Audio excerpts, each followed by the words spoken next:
Yo, what's up guys? Welcome back to the channel, and today I'm going to show you how to pay bills on Simple in 2025. It's going to be a quick one. We're not going to waste too much time, so let's just jump straight into it.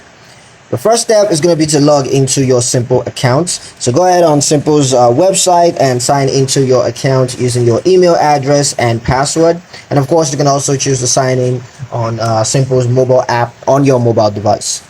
Now, once you're logged into your account, you can just go ahead and click on the bills button that's in the top navigation bar. And then from the drop down menu, you're going to select pay bill.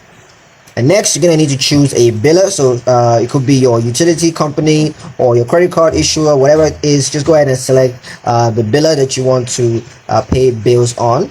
And then you're going to need to enter the payment amounts. And once that's done, just confirm the payment by clicking on pay. And that payment is going to be made.